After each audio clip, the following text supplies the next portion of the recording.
compagnie de Kevin Osona, un des deux réalisateurs de ce long métrage percutant. Bonjour, merci à vous d'être avec nous. Kevin, en quelques mots, l'intrigue de cette histoire pour nos téléspectateurs? Alors en quelques mots, c'est l'histoire de Yann, un jeune de banlieue qui est contraint pour rembourser une dette, de transporter une prostituée nigériane dans une maison close en Espagne. Alors, on va continuer d'en parler, mais d'abord, je vous propose de regarder un extrait de la bande-annonce. Bonne journée. À ton fait, ouais. Oh, ça va? Oh, qu'est-ce que tu fais là? Vous me dites si je vous fais mal.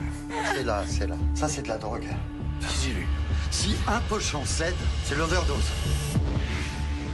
Rémi Lassource, je le disais, vous êtes policier Limougeot. Quand vous avez vu l'adaptation terminée de votre polar, quel a été votre sentiment? Comment on vit ça? C'est un grand moment de joie. C'est assez difficile à expliquer aux gens. Il faut imaginer un auteur qui découvre, quelques années après son roman, que des acteurs incarnent des personnages virtuels. Donc ça a été un grand moment de plaisir pour moi de voir ce film. Kevin Osona, avec votre co-réalisateur, Fabrice Garçon, comment vous avez découvert ce livre de Rémi Lassource? Il se trouve que Fabrice est un grand lecteur et il cherche beaucoup d'inspiration dans les bouquins. Et il m'avait parlé de Rémi parce qu'il avait lu un autre polar déjà. Un polar de Rémi qui était Bienvenue en banlieue, qui suivait un jeune policier en commissariat de banlieue. Ouais, c'est ça, arrive à l'époque. Et après, il est tombé sur Du crépitement sous les néons, qui parlait d'un jeune de cité et de prostitution et de traite des êtres humains. Et il m'a dit, ouais, lis ce bouquin, c'est super intéressant. Je pense que visuellement, ça peut être très fort pour le cinéma. Vous avez tout de suite vu le potentiel? Et tout de suite, parce qu'il a une façon d'écrire très particulière, Rémi, c'est qu'on a l'impression qu'il écrit et tout de suite on a des images en tête. Donc il a une plume hyper intéressante pour le cinéma. Et c'est vrai qu'en lisant Du crépitement sous les néons, je me suis tout de suite dit... c'est un bouquin qui pourrait plaire à des producteurs, et on l'a proposé à Bonne Pioche Cinéma et ils ont tout de suite accroché. Et vous Rémi, quand vous écrivez, vous visualisez aussi éventuellement? Oui, complètement. Ouais.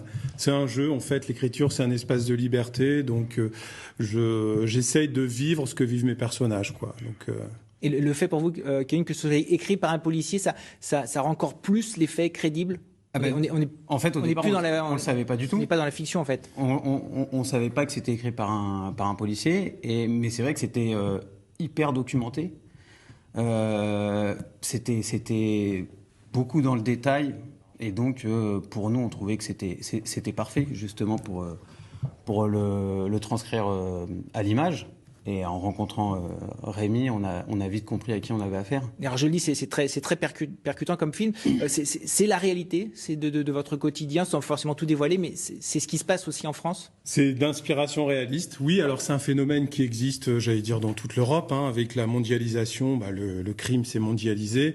Donc le film met un peu plus l'accent sur l'aspect criminalité organisée. On a beaucoup échangé, hein, pour le film. Eux, ils ont voulu s'emparer du phénomène criminel, là où dans le roman, moi, j'avais tendance à plus de détailler la romance et la quête de liberté.